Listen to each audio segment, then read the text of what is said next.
કેમ છો મિત્રો? મજામાં? આપણે નિયત સંકલનમાં આજે એવી રીતો જોઈ છે કે જે જેડબલ્યુમાં સૌથી વધારે અગત્યની હોય અને વધારે પૂછી શકાતી તેવી હોય, બરાબર છે, જેમાં વધારે તકલીફ પડતી હોય તેવા આજે આપણે એક્ઝામ્પલ જોવા છે. અને એ છે માનાંક. આપણે માનાંકના દાખલા ઘણા બધા જોયા છે. પૂર્ણાંક વિધેય અને અપૂર્ણાંક વિધેય ફ્રેક્શનલ પાર્ટ પર આધારિત એક્ઝામ્પલ આજે જોવા છે આપણે. તો જુઓ પેલો એક્ઝામ્પલ, ઇન્ટિગ્રેશન -1 થી 1 x માઇનસ પૂર્ણાંક ભાગ x dx. હવે પહેલા તો આને બંનેને અલગ અલગ ઇન્ટિગ્રેશન આપી દઈએ. ઇન્ટિગ્રેશન -1 થી 1 x dx માઇનસ ઇન્ટિગ્રેશન -1 થી 1 પૂર્ણાંક ભાગ x dx. હવે આનું કાક તો થઈ જશે x²/2 -1 થી 1 ની લિમિટ આપી દો. પણ આ જે છે મિત્રો, આ ખાસ ધ્યાન રાખજો, આ જે પૂર્ણાંક ભાગ કઈ રીતે મેળવવાનો. સૌથી પહેલા આ લિમિટ કોની? તો કે -1 થી 1. હું જે તમને ટ્રીક કહું છું એ ટ્રીક ખાસ ધ્યાન રાખજો. સૌથી પહેલા લિમિટ જુઓ. લિમિટ કોની છે? આ જે લિમિટ હોય -1 થી 1 એ કોની હોય? આ ચલની. કયું ચલ છે? તો કે x. x ની લિમિટ -1 થી 1 છે. x ની લિમિટ -1 થી 1 મતલબ હું એમ કહી શકું -1 less than x less than 1, આવું કહી શકું. હવે -1 થી 1 ની વચ્ચે x છે અને x જ પૂર્ણાંક ભાગમાં છે. પણ મિત્રો -1 થી 1 ની વચ્ચે 0 એક પૂર્ણાંક સંખ્યા આવી જાય છે, ત્યાંથી આપણે અપૂર્ણાંક વિધેય છોડી શકશું નહીં. મતલબમાં -1 થી 1 ની વચ્ચે જો 0 પૂર્ણાંક સંખ્યા આવતી હોય તો 0 થી ઇન્ટિગ્રેશનના બે ભાગ કરવા પડે. કારણ કે પૂર્ણાંક ભાગ મેળવવો હોય તો જે પણ લિમિટ તમારી હોય, જે પણ અસમતા તમારી હોય, એની વચ્ચે કોઈ પૂર્ણાંક સંખ્યા આવવી જોઈએ નહીં, તો જ આપણને પૂર્ણાંક ભાગ મળે, નહીં તો પૂર્ણાંક ભાગ મળતો નથી. તો આ જે -1 થી 1 ની લિમિટ છે એને આપણે બે ભાગ કરી દઈએ, -1 થી 0 અને 0 થી 1. બરાબર છે? જોજો. તો આ તો એમના એમ છે. આ જે છે -1 થી 0 પૂર્ણાંક ભાગ x dx પ્લસ ઇન્ટિગ્રેશન 0 થી 1 પૂર્ણાંક ભાગ x dx. હવે આમાં 1 મૂકીએ તો 1/2 માઈનસ -1 મૂકો તો એ પણ 1/2, એટલે 1/2 -1/2 પ્રથમ હાફ કોમન લઈ લો એટલે 1 - 1 થવાનું છે. માઈનસ -1 થી 0 નો પૂર્ણાંક ભાગ, તો જે નાની સંખ્યા હોય તે -1 થી 0 માં નાની સંખ્યા કઈ? તો કે -1, તો એનું પૂર્ણાંક ભાગ -1. અને આમાં 0 થી 1 નો પૂર્ણાંક ભાગ તો કે 0, એટલે આ ભાગ તો જતો રહ્યો. હવે ખાલી -1 અહીંયા લઈ લો, માઈનસ એટલે પ્લસ, વધ્યું 1 નું સંકલન x -1 થી 0. તો આ 0 અપર લિમિટ મૂકો, આમાં 0 માઈનસ લોઅર લિમિટ મૂકો તો -1, એટલે -1 એનો આન્સર થશે. એટલે આ ખાસ ધ્યાન રાખવાનું. હજી આપણે પૂર્ણાંક અને અપૂર્ણાંક ભાગના ઘણા દાખલા જોવા છે, એટલે તમને વધારે ખ્યાલ આવશે. બરાબર છે? હજી આપણે જુઓ, ઇન્ટિગ્રેશન 0 થી 2 અપૂર્ણાંક ભાગ fractional part of x dx. મિત્રો આપણને ખબર છે આ ફ્રેક્શનલ પાર્ટ ઓફ x છે, x એની જગ્યાએ આપણે શું લખી શકીએ? x માઈનસ પૂર્ણાંક ભાગ x. હવે આનું પહેલા બે અલગ અલગ ઇન્ટિગ્રેશન 0 થી 2 x dx માઈનસ 0 થી 2 પૂર્ણાંક ભાગ x dx. બરાબર છે? હવે ફરીથી આ જે 0 થી 2 લિમિટ છે એ કોની છે? તો કે x ની. x ની લિમિટ છે તો હવે ચેક કરશું પૂર્ણાંક ભાગમાં x જ છે કે પછી x² √x એવું કોઈ બીજું છે? તો પૂર્ણાંક ભાગમાં પણ x જ છે. તો 0 થી 2 આપણે એની વચ્ચે એક પૂર્ણાંક સંખ્યા આવી જાય 1, તો 1 થી બે ભાગ કરી નાખો. 0 થી 1 પૂર્ણાંક ભાગ x dx પ્લસ 1 થી 2 પૂર્ણાંક ભાગ x dx. અને x નું સંકલન x²/2. બાય 2 સાઈડ ઉપર લઈ લો, 2 મૂકીએ એટલે 4, 0 મૂકીએ એટલે 0. માઈનસ 0 થી 1 નો પૂર્ણાંક ભાગ તો કે 0, 1 થી 2 નો પૂર્ણાંક ભાગ તો કે 1. તો આ તો થઈ ગયું 2 અને 2 2 કેન્સલ, 2 વધ્યું. માઈનસ આ તો 0 એટલે આ સંકલન તો જતો રહેશે. પણ અહીંયા આની લિમિટ સંકલન થશે x, લિમિટ 2 થી 1.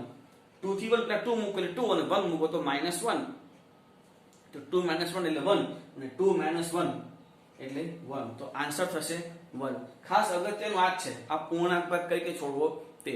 માનાંક હોય, પૂર્ણાંક ભાગ હોય કે ફ્રેક્શનલ પાર્ટ હોય, સૌથી પહેલા આ ત્રણે છોડવાનું કામ કરવું પડે. જ્યાં સુધી આ ત્રણ વિધેય હોય ત્યાં સુધી આપણે સંકલન કરી શકતા નથી. બરાબર છે? આપણે માનાંક જોયું છે, આ પૂર્ણાંક ભાગ છે ને આ ફ્રેક્શનલ પાર્ટ છે.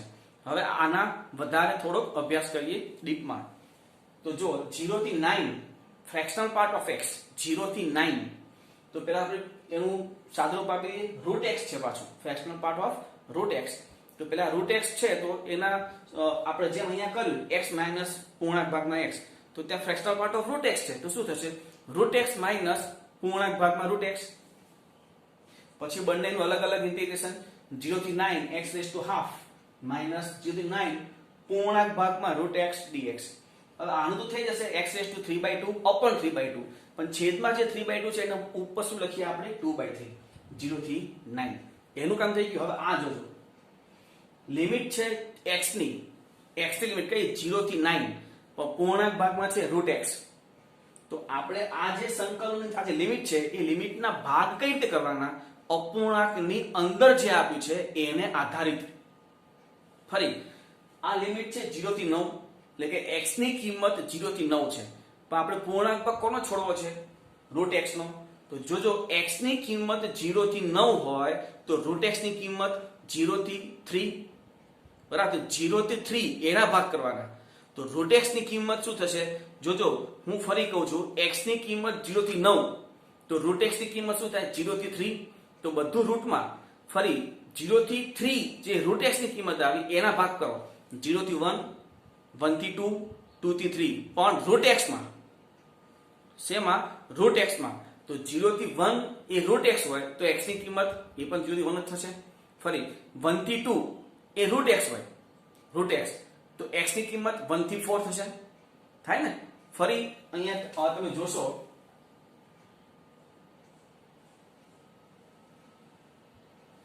અહીંયા x ની કિંમત 0 થી 9 છે.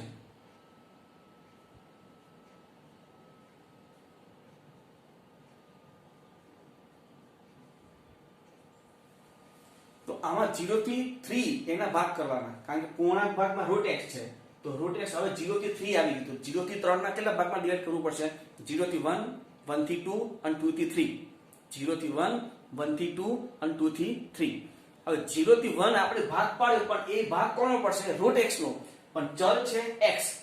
જો રૂટ x ની કિંમત 0 થી 1 હોય તો x ની કિંમત એ પણ 0 થી 1. અહીં જોઈ લો, 0 થી 1 અંદર રૂટ x dx. હવે બીજો ભાગ કયો છે? તો કે 1 થી 2, પણ કોનો? રૂટ x નો. એટલે કે 1 less than root x less than 2, તો સ્ક્વેર કરો. 1 less than x less than 4, એટલે 1 થી 4 અંદર વિધેય જે છે, કારણ કે અંદર રૂટ x છે, લિમિટ લખવાની x ની. એટલે પહેલા શું કરવાનું? જે લિમિટ આપ્યું હોય એને રૂટ x માં કન્વર્ટ કરો. રૂટ x ને આધારિત ભાગ કરો. કેટલા ભાગ થાય? તો કે 3. 0 થી 1, 1 થી 2, 2 થી 3 એ ભાગ છે રૂટ x ના. પણ હવે એ જે ભાગ પડી ગયા હોય એને પાછા x માં કન્વર્ટ કરવા પડે. 0 થી 1 એ રૂટ x નો ભાગ હોય તો x નો ભાગ શું થાય? 0 થી 1. 1 થી 2 એ રૂટ x નો ભાગ હોય તો x ની લિમિટ શું થાય? 1 થી 4, કારણ કે સ્ક્વેર કરવું પડે. હવે 2 થી 3 એ રૂટ x નો ભાગ હોય તો સ્ક્વેર કરો તો શું થાય? 4 થી 9. ખબર પડી ગઈ કઈ રીતે ભાગ કરવાના? આ ખાસ ધ્યાન રાખજો, વધારે રિવિઝન આનું કરજો.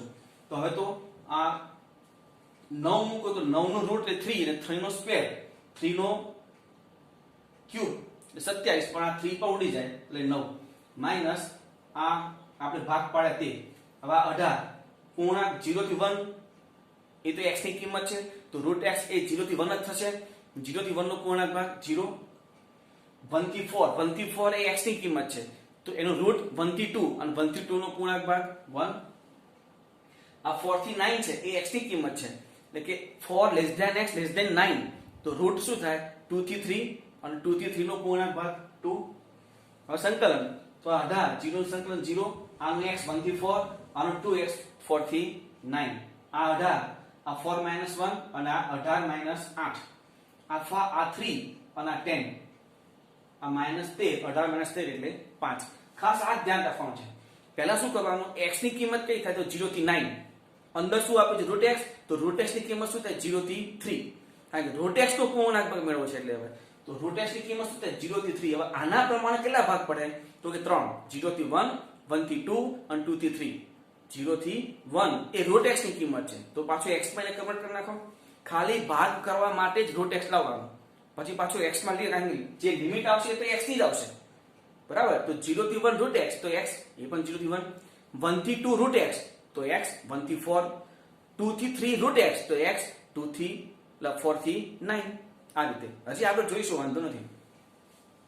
π/2 થી 3π/2 પૂર્ણાંક ભાગમાં 2 sin x dx. તો આ π/2 થી 3π/2, હવે sin x છે, π/2 થી 3π/2 માં sin નું મૂલ્ય શું થાય? જો પાઈ બાય 2 મૂકો, sin પાઈ બાય 2 એટલે 1 અને sin 3 પાઈ બાય એટલે -1, એટલે 1 થી -1 તરફ જાય, 1 થી -1 તરફ, પણ ઇન્ટુ 2 મૂકો, ઇન્ટુ 2 છે ને, તો શું થાય 2 થી -2, મતલબ થશે -2 થી 2. નાનાથી મોટા તરફ જવાનું હોય ને, અસમતા હંમેશા નાનાથી મોટા તરફની લેવાની હોય, કારણ કે સ્ટાર્ટિંગ થશે લોઅર લિમિટથી. હવે -2 થી 2, તો પેલા -2 થી -1 આવવું જોઈએ, તો જ એનો આપણે પૂર્ણાંક ભાગ મળી શકીએ. તો અહીંયા આ જે છે આના ભાગ કઈ રીતે પડાય, -2 થી -1, પણ -1 આ 2 તો લઈ લે, -1/2 આવવું જોઈએ. તો -1/2 ક્યારે આવે, તો કે 5π/6. -π/2 થી તમે આગળ જાઓ, -π/2 થી આગળ, તો π/6 ઉમેરો, π/2 + π/6 એટલે તો કે 5π/6. પછી 5π/6 થી π થી 7π/6 અને 7π/6 થી છેલ્લે 3π/2. ફરી એકવાર આ ભાગ કઈ રીતે પડે જોજો. પહેલા તો π/2 sin માં મૂકેલો 1, 3π/2 sin માં મૂકેલો -1, મતલબ -1 થી 1 તરફ એ લિમિટ છે. હવે ઇન્ટુ 2 એટલે -2 થી 2, પણ લોઅર લિમિટ શરૂ થાય આપણે 2 થી આગળ વધવું પડશે, 2 થી -2 તરફ જવું પડશે. તો 2 થી તમે -2 તરફ જાઓ, 2 અહીંયા 2, પછી અહીંયા શું લાવવું પડે 1. જો અહીંયા 1 લાવવું હોય, આખાની કિંમત 1 લાવવું હોય, તો 2 sin x = 1, બદલામાં sin x = ½ તો બીજા ચરણમાં sin નું મૂલ્ય ½ ક્યારે આવે, 5π/6. તો પહેલી લિમિટ થઈ π/2 થી 5π/6. હવે 5π/6 થી શરૂ કરો, તો 5π/6 ને મૂકું તો 1 આવે, અંદર મૂકી દો તો આ ½ અને * 2 એટલે 1. તો 1 થી હવે ક્યાં નીચે છીએ, જો 2 થી -2 તરફ જઈએ છે, 2 થી અહીંયા π/2 મૂક્યું તો sin π/2 એટલે 1, 1 * 2 છે એટલે 2 થઈ ગયું, એટલે આ 2 છે π/2 આગળ. તો 2 પછી નીચે જવું હોય 2 થી -2 તરફ, તો 2 થી કિંમત ડાઉન કરવાની છે, ઓછી કરવાની છે. તો 2 થી ક્યાં જઈએ તો પૂર્ણાંક ભાગ મળે, તો કે 1, કારણ કે 1 થી 2 નો પૂર્ણાંક ભાગ થાય. તો 2 થી 1 લાવવું હોય તો અંદરની કિંમત = 1 વિચારો. 2 sin x = 1, તો sin x = ½, sin નું મૂલ્ય ½ બીજા ચરણમાં ક્યાં આવે, તો 5π/6 એટલે એક ભાગ થઈ ગયો. હવે 5π/6 થી શરૂ થાય, કારણ કે કન્ટિન્યુ લિમિટ રાખવી પડે. તો અહીંયા 5π/6 મૂકીએ તો ½ * 2 એટલે 1. તો 1 થી ડાઉન, 1 થી તરત નીચેનું પૂર્ણાંક સંખ્યા કયા, તો કે 0. તો આનું મૂલ્ય 0 વિચારો. 2 sin x = 0, મતલબ sin x = 0. તો નીચે તરફ π/2 થી 3π/2 તરફ, નીચે તરફ sin નું મૂલ્ય 0 ક્યારે આવે, તો કે π આગળ. તો π, હવે π થી શરૂ કરો પાછું, તો π થી આ બાજુથી ત્યાંથી નીચે તરફ જવાનું, π આગળ 0 આવે. આપણે જો 2 થી 1 આવી ગયું, 1 થી 0 આવી ગયું. હવે 0 થી કઈ સંખ્યા લઈએ તો પૂર્ણાંક ભાગ મળે આપણને, તો કે -1. તો આનું મૂલ્ય -1 ક્યારે આવે, તો કે 2 sin x = -1, sin x = -½ તો અહીંયા સુધી પહોંચી ગયા છે. -½ મતલબ ત્રીજું ચરણ, તો ત્રીજા આ π અને નીચે જાવ તો π/6, π + π/6 એટલે 7π/6. તો π થી 7π/6 ત્યાં -1 આવી ગયું. -1 થી લાસ્ટ કિંમત કઈ હતી, -2. તો -1 થી -2 એટલે એનો પણ પૂર્ણાંક ભાગ મળશે. મતલબમાં શું કરવાનું, આ જે લિમિટ છે એ પૂર્ણાંક ભાગની અંદર મૂકી દો. તમને ક્યાંથી ક્યાં સુધીની મૂલ્ય મળે છે એ મૂલ્યમાં એવા ભાગ કરો. અહીંયા જોયું આપણે બે કિંમતો મૂકી અંદર આમાં, તો જવાબ શું આવ્યો, 2 થી -2. લોઅર લિમિટ મૂકીએ તો 2 આવે છે, અપર લિમિટ મૂકીએ તો -2 આવે છે. 2 થી -2 તરફ જાઓ, તો 2 થી -2 ના કયા કટકા કરવા પડે, કયા ભાગ કરવા પડે, 2 થી 1, 1 થી 0, 0 થી -1 અને -1 થી -2 આ રીતે. તો હવે 2 થી 1 ક્યારે આવે, તો 2 ક્યારે આવ્યું, π/6. હવે આખાનું મૂલ્ય 1 ક્યારે આવે, તો =1 લઈ લો. તો sin x = ½ એટલે sin નું મૂલ્ય ½, ઉપરથી આમ જાવ છો એટલે બીજા ચરણમાં, તો કે 5π/6. આ રીતે આગળ વધતા વધતા તમારે ભાગ પાડવાના છે. હવે તો પૂર્ણાંક ભાગ છોડવાનો છે. તો π/2 થી 5π/6 એમાં આનું મૂલ્ય ક્યાંથી ક્યાં સુધી જાય, તો π/2 મૂકીએ તો 2 અને 5π/6 મૂકીએ તો આખું મૂલ્ય 1. તો 2 થી 1 મતલબમાં 1 થી 2 નું મૂલ્ય થયું. તો 1 થી 2 નો પૂર્ણાંક ભાગ, તો કે 1. એ જ રીતે આ, તો કે 1 થી 0 થશે, 1 થી 0 નો પૂર્ણાંક ભાગ 0. એ રીતે આ 0 થી -1 થશે, તો 0 થી -1 નો પૂર્ણાંક ભાગ -1. અને આ -1 થી -2 થશે, તો -1 થી -2 નો પૂર્ણાંક ભાગ -2. હવે સંકલન 1 નું સંકલન x, π/2 થી 5π/6 આનું -x, -12 લઈ લો, π થી 7π/6 આનું -2 7π/6 થી 3π/2 કિંમતો મૂકી દો આ 5π/6 -π/2 આપણે લિમિટ છોડીએ એ જ રીતે -7π/6 + π આ માઈનસ સાથે લીધું છે અહીંયા -2 3π/2 -7π/6 સાદુરૂપ આપો એટલે -π/2 તમને મળશે બરાબર છે નેક્સ્ટ 1 થી 2 x રેઝ ટુ પૂર્ણાંક ભાગમાં x² પ્લસ પૂર્ણાંક ભાગમાં x² રેઝ ટુ x જોજો અહીંયા બંનેમાં પૂર્ણાંક ભાગમાં x² છે આ જે લિમિટ હશે એ x ની હોય તો 1 થી 2 એ x ની હોય તો x² શું થાય 1 થી 4 તો 1 થી 4 ના કટકા કરો કયા 1 થી 4 ના કટકા થાય પૂર્ણાંક ભાગ મેળવી શકાય તેવા તો કે 1 થી 2 2 થી 3 અને 3 થી 4 નો પહેલો કટકો 1 થી 2 આ કટકો કોનો x² નો પણ આને આપણે લિમિટમાં ચડાવવું હોય તો લિમિટ તો x ની જ હોય હવે x² ની કિંમત 1 થી 2 હોય તો x ની કિંમત 1 થી √2 1 થી √2 આ એમ ના અત્યારે એમને ખાલી વિચારો લિમિટ વિચાર ખાલી 1 થી √2 બીજો કટકો કયો હતો x² માટે 2 થી 3 x² ની કિંમત 2 થી 3 તો x ની કિંમત √2 થી √3 એ રીતે ત્રીજો 3 થી 4 હતો x² ની કિંમત તો x ની કિંમત √3 થી 2 હવે 1 થી √2 માટે 1 થી √2 એ x ની કિંમત હોય તો x² ની કિંમત 1 થી 2 અને 1 થી 2 નો પૂર્ણાંક ભાગ 1 એટલે અહીંયા શું લખાય x આ તો 1 થઈ ગયું આ 1 એટલે x + 1 પૂર્ણાંક ભાગ તો તમને ખ્યાલ આવી ગયો હવે 2 થી √2 થી √3 એ તો x ની કિંમત x² ની કિંમત 2 થી 3 તો અહીંયા 2 આવશે અને અહીંયા પણ 2 એટલે માં x² + 2 એ જ રીતે √3 થી 2 તો √3 થી 2 એ x ની કિંમત x² ની 3 થી 4 તો અહીંયા 3 થી 4 નો પૂર્ણાંક ભાગ 3 તો અહીંયા x³ અને અહીંયા +3 હવે સંકલન ને લિમિટ મૂકવાનું થશે x²/2 + x 1 થી √2 x³/3 + 2x log2 √2 થી √3 + x⁴/4 + 3x log3 √3 થી 2 હવે લિમિટ મૂકવાની છે અને આમાં કોઈ જાતનું વધારે સાદરૂપ થતું નથી તો લિમિટ મૂકી સાદરૂપ તમારે આપી દેવાનું બરાબર છે લખી લો આટલું હવે આગળ જોઈએ મિત્રો ઇન્ટિગ્રેશન 0 થી π/2 sin of mod 2x - α જ્યાં આલ્ફા ની કિંમત 0 થી π છે બરાબર ધન છે તો અહીંયા 2x - α એ = t લઈ લઈએ પહેલા તો dx = dt/2 હવે આજે આપણે કિંમત લિમિટ ચેન્જ કરવી પડશે 0 મૂકીએ તો t -α અને π/2 મૂકો તો t π - α મતલબ -α થી π - α sin of mod t મતલબ માઈનસ થી પાઈ સુધી વચ્ચે કોઈ પણ કિંમત છે તો મોડ ઓફ t છે તો આપણે 0 થી 2 ભાગ કરવા પડે તો -α થી 0 sin of -t dt કે માઈનસ ઋણ સંખ્યા હોય તો મોડ ઓફ t = -t થાય ને પ્લસ હાફ 0 થી π - sin આ ધન સંખ્યા છે તો મોડ ઓફ t = t તો માઈનસ પાર લઈ લો હાફ અને sin t નું સંકલન -cos t -α થી 0 હાફ આનું સંકલન cos t 0 થી π - α લિમિટ મૂકીએ માઈનસ બાર લઈ લે હાફ 0 મૂકો એટલે 1 માઈનસ લોઅર લિમિટ નું માઈનસ આલ્ફા મૂકો તો cos - α પણ cos તો યુગ્મ વિધેય એટલે cos α minus half cos π - α cos 0 એટલે 1 આ શું થાય -cos α થાય એટલે -cos α મતલબમાં હાફ -cos α હાફ આ -cos α -1 કાઉન્ટ છોડ દો એટલે half -half cos α + half cos α + half આ કેન્સલ હાફ + half એટલે 1 નેક્સ્ટ -1 થી 3 mod of x - 2 + પૂર્ણાંક ભાગમાં x બંને મિક્સ છે mod of x - 2 અને પૂર્ણાંક ભાગ x તો આ માને છોડવો હોય તો x - 2 = 0 એટલે x = 2 બે થી ભાગ કરી નાખો -1 થી 2 mod of x - 2 અને 1 થી 2 થી 3 mod of x - 2 હવે પૂર્ણાંક ભાગની અંદર x છે અને લિમિટ પણ x ની છે તો ડાયરેક્ટ જે લિમિટ હોય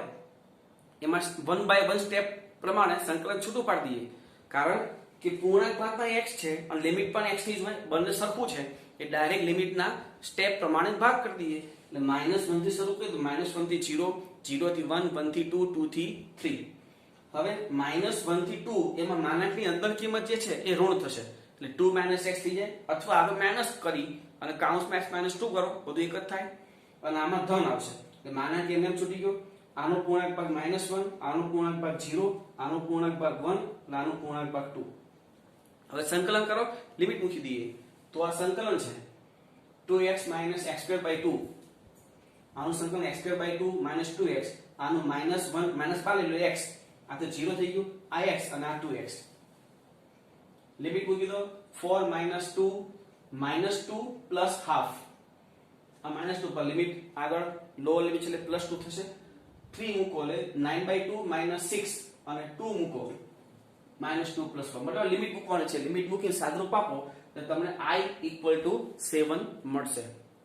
નેક્સ્ટ જો અપૂર્ણાંક ભાગમાં x રેઝ ટુ પૂર્ણાંક ભાગમાં x, અપૂર્ણાંક ભાગમાં x રેઝ ટુ પૂર્ણાંક ભાગમાં x. તો પહેલા આ જે અપૂર્ણાંક ભાગ છે એને પહેલા શું કરી દેવાય, x - પૂર્ણાંક ભાગ x રેઝ ટુ પૂર્ણાંક ભાગ x, એટલે બધું પૂર્ણાંક ભાગમાં આવી ગયું. 1 થી 4 છે તો 1 થી 4 એ x ની લિમિટ છે અને x જ પૂર્ણાંક ભાગની અંદર છે, એટલે 1 by 1 સ્ટેપ પ્રમાણે છૂટા પાડી દઈએ. 1 થી 2, 2 થી 3, 3 થી 4. તો 1 થી 2 નો પૂર્ણાંક ભાગ થશે 1, એટલે x - 1 રેઝ ટુ 1. 2 થી 3 નો પૂર્ણાંક ભાગ થશે 2, મતલબ x - 2 નો સ્ક્વેર. અને 3 થી 4 નો પૂર્ણાંક ભાગ થશે 3, મતલબ x - 3 નો ક્યુબ. x - 1 એટલે કે x²/2 - x 1 થી 2, આનું x - 2 હોલ ક્યુબ બાય 3, આ x - 3 હોલ રેઝ ટુ 4/4. 2 મૂકો એટલે 4/2 એટલે 2 અને અહીંયા 2, -1/2 + 1. 3 મૂકો, આ 1/3 બહાર લઈ લો, 3 મૂકો એટલે 1 ને 2 મૂકો એટલે 0. 1/4 બહાર લઈ લો, 4 મૂકો એટલે 1 ને 3 મૂકો એટલે 0. આ કેન્સલ, આ થશે હાફ, 1/3 એટલે 1/4. આનો લસા લઈ લો એટલે 13/12. બરાબર છે. નેક્સ્ટ 0 થી 27 ક્યુબ રૂટ ઓફ x. હવે જોજો ખાસ, આ જે 0 થી 27 એ લિમિટ છે x ની, પણ આપણે પૂર્ણાંક ભાગ મેળવ્યો છે ક્યુબ રૂટ ઓફ x નો. હવે 0 થી 27 જે x ની લિમિટ છે, તો ક્યુબ રૂટ ઓફ x ની લિમિટ શું થાય, ક્યુબ રૂટ કરી નાખો તો 0 થી 3 થાય ને. તો 0 થી 3 એ ક્યુબ રૂટ ઓફ x ની લિમિટ થઈ, જેનો પૂર્ણાંક ભાગ મેળવવો છે. તો 0 થી 3 નો પૂર્ણાંક ભાગ મેળવો તો સ્ટેપ પ્રમાણે છૂટા પાડવા પડે. 0 થી 1, 1 થી 2, 2 થી 3. હવે 0 થી 1 એ ક્યુબ રૂટ ઓફ x છે, તો x શું થાય, 0 થી 1 પહેલો ભાગ થશે 0 થી 1, વિધેય તેના h cube root of x. હવે ક્યુબ રૂટ ઓફ x બીજો ભાગ શું હતો, 1 થી 2. 1 થી 2 એ ક્યુબ રૂટ ઓફ x હતું, તો x શું થાય, 1 થી 8. તો 1 થી 8. ત્રીજો ભાગ શું હતો, 2 થી 3 ક્યુબ રૂટ ઓફ x નો, તો x નો શું થાય, 8 થી 27. એટલે આ રીતે મિત્રો ભાગ કરવાનો. પહેલા x લેવાનો, પછી પૂર્ણાંક ભાગ x, પૂર્ણાંક ભાગની અંદર જે હોય તે લાવવાનું, ત્યાંથી ભાગ કરવાના. ભાગ કર્યા પછી x ની લિમિટ કન્વર્ટ કરવાની. બરાબર છે. ફરી એકવાર જોજો, 0 થી 27 એ x ની કિંમત હતી, તો ક્યુબ રૂટ ઓફ x શું થાય, 0 થી 3. હવે એના કટકા કરો, 0 થી 1, 1 થી 2, 2 થી 3. પણ 0 થી 1 એ રૂટ x છે, એટલે ક્યુબ રૂટ ઓફ x છે, તો x 0 થી 1 જ થાય. હવે 1 થી 2 એ ક્યુબ રૂટ ઓફ x છે, તો x 1 થી 8 થાય. આપણે x ની લિમિટ લેવાની હોય, 1 થી 8 કટકો થઈ જાય. અને છેલ્લો 2 થી 3 એ ક્યુબ રૂટ ઓફ x હતો, તો x 8 થી 27 થાય, જે એની લિમિટ થાય. તો 0 થી 1 x હોય તો ક્યુબ રૂટ ઓફ x 0 થી 1 જ થાય, એનું પૂર્ણાંક ભાગ 0. 1 થી 8 એ x છે, તો ક્યુબ રૂટ ઓફ x 1 થી 2 થાય, 1 થી 2 નો પૂર્ણાંક ભાગ 1. 8 થી 27 એ x છે, તો ક્યુબ રૂટ ઓફ x 2 થી 3 થાય, તો 2 થી 3 નો પૂર્ણાંક ભાગ 2. આનું સંકલન 0, આનું x આનું 2x. લિમિટ મૂકી દો, 8 - 1 અને 54 - 16, આ 7 અને આ 38. 7 + 38 એટલે 45. બરાબર છે મિત્રો. લખી લો, આ જે હતા એ પૂર્ણાંક ભાગ અને અપૂર્ણાંક ભાગ અને માનાંક વિધેયના દાખલાઓ હતા. બરાબર છે. લખી લો આટલું.